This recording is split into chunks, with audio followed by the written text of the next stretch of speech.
What's going on, guys? BossUp86 here, back to another video, and today I'm here to do an album review. I'm going over the newest offering from one of my personal favorite bands of all time, Slipknot, The End so far. This comes out on September 30th of 2022 on Roadrunner Records, and this is their seventh studio album. And, well, if you guys don't know who this band is, then I don't know where you guys have been at, because this is one of the most wackiest and one of the most energetic bands you'll probably ever hear. I mean, these guys, whenever they are going all guns blazing, easy for me to say, you better stand back, because it's like a fucking freight train with how just fast this band is. And, well, this kind of marks the end of an era for the band, because, well, we thought that the end so far means, well, this may be the last Slipknot album for a while, but it actually turns out this is their last album on Roadrunner Records. I mean, they signed with them in 98. The band did start in 95, and yeah, this is their last album with Roadrunner, and I'm very curious to see what they're going to go from here. They're going to be going independent.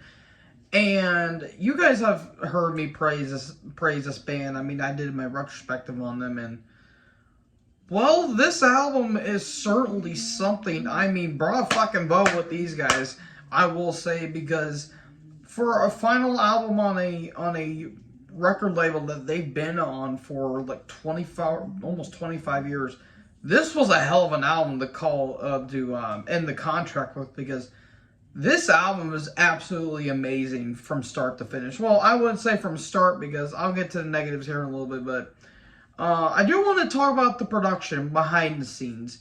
Apparently Jim Root wasn't really that happy with, he wasn't prepared for the production. He was behind some of it, but you could tell, especially on the guitar tone, that Mick was all over this album, and holy fuck, this album made heavy. Like, when it gets heavy, I'm telling you, when it gets heavy, I mean, for God's sakes, there were some legit blast beats and death metal on here. Like, Slipknot have always had some death metal kind of tones on it, like mainly Iowa. That album kind of feels like a death metal album in some ways. But especially on this album, you could tell that there's some heaviness on it. Like, the guitars are fucking crisp and crunchy. This is I haven't heard the guitar tone this crunchy probably since, God, it feels like it's been a while. Maybe since Iowa, maybe? But their guitar tone's always been pretty solid on all of their albums. But here, it is just full on, just in your face, especially on songs like the Chapeltown Rag, Hive Mind, and Warranty. Like, those songs are fucking ferocious, and especially H377. Like, those riffs that Mick does is fucking mind-boggling. Just insane on how great it is.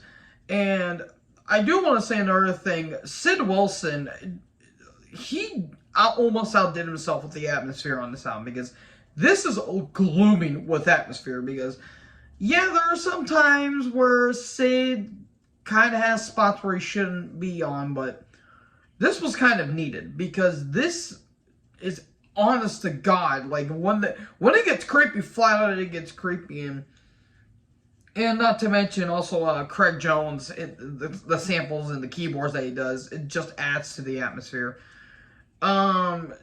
Great stuff. Jay Weinberg, my good sir, this may be the best drum performance he's done on the band. Granted, he's been with the band for about 7 years, or 8 years at this point. Yeah, because he did join, he was on Point 5 The Great Chapter, because that's when Joey got kicked out. Along with Joey Jordison, by the way. Jay just fucking beast on this, and just ungodly insane. Like, again, especially on songs like Chapeltown Rag, Warranty, Hive Mind, and H377. Like, just great songs all around. And Corey sounds fantastic. Honestly, this may be his best performance since probably Volume 3. And, like, When he does like the melodic stuff, it's absolutely awesome, like those croons that he does. But when he screams, you better stay back because this dude sounds pissed. Especially on, like, again, the Chapeltown Rag, which is one of the first 3 singles that they put out. Like, that is one of my personal favorite songs. But Medicine for the Dead has this awesome groove to it. Dying Sometime to Sing is one of the more catchy melodic songs. The final track, Finale, epic is the word of the day on that song. Like, it is so epic and so anthemic and catchy. Heirloom is kind of dark because, again, Slipknot's always had those, dark and twisted and foreboding lyrics, but especially in this one, it sounds like it's talking about probably domestic abuse in some ways. Like, it is kind of fucked up on, like, some of the song titles. I do have a couple of complaints, though, with this album.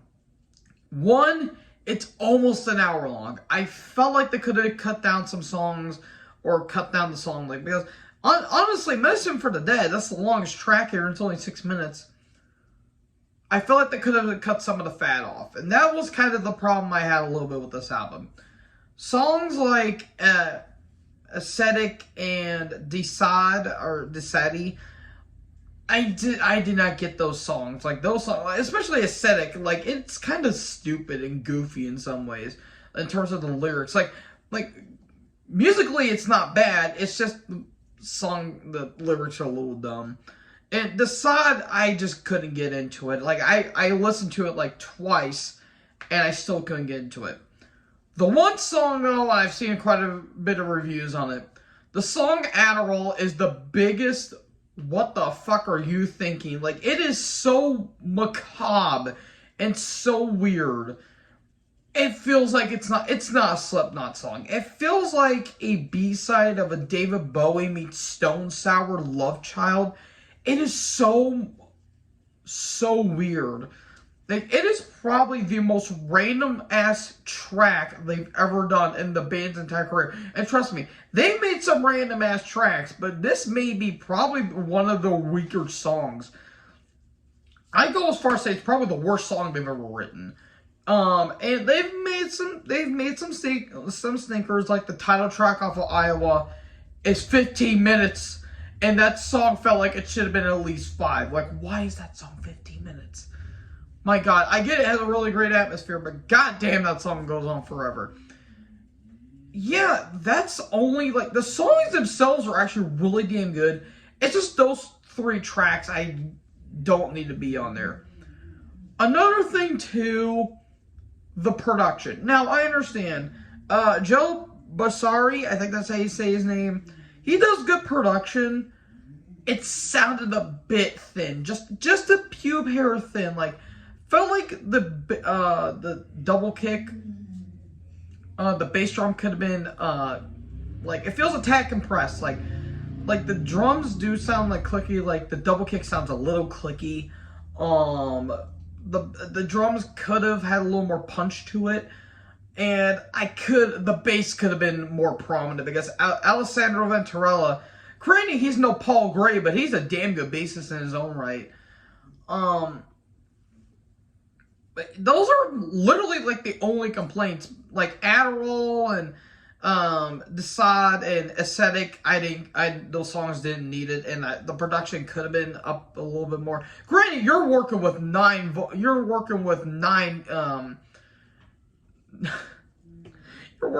instruments. That's gonna be, well, 8 if you don't. Well, Corey kind of sounds like an instrument because he's just going all guns blazing, but yeah, working with 9 people is kind of a bit of a chore to get through. But again, the riffs are really great. The guitar tone's heavy. I mean, for God's sakes, Mick loves the Florida death metal scene. He's gone in interviews saying that he loves the Florida death metal scene. And he was on a Malevolent Creation and even a Necrophagia album as well. And yeah, the dude can fucking shred his balls off. So overall, besides the minor complaints I have, I'm going to give this an A. I'll give it an A-. I'm going to give it an A-. I think this is their best album since probably Volume 3. And I might go as far as to say I think it's a bit better. Just smidge better than We Are Not Your Kind. I love We Are Not Your Kind. Don't get me wrong. That was the best album they released since probably Iowa. And yeah, I just think that this may be a smidge bit better. And again, they're going to be going independent. And I'm looking forward to see where they're going to go from here, because I kind of figured this album would have probably blew my socks off, but I was a little bit hesitant because I'm like, well, Yin I wasn't the biggest fan of, and the Dying Song Time to Sing kind of felt like a B-side off of Point Fred the Great Chapter, but those songs are good in their own right. But yeah, I'm going to give this an A-. So what do you guys think about this album? Let me know in the comment section below. Make sure you guys like, comment, subscribe, tap the little bell for more notifications. Join the herd. I'll talk to you in the next video. Peace out.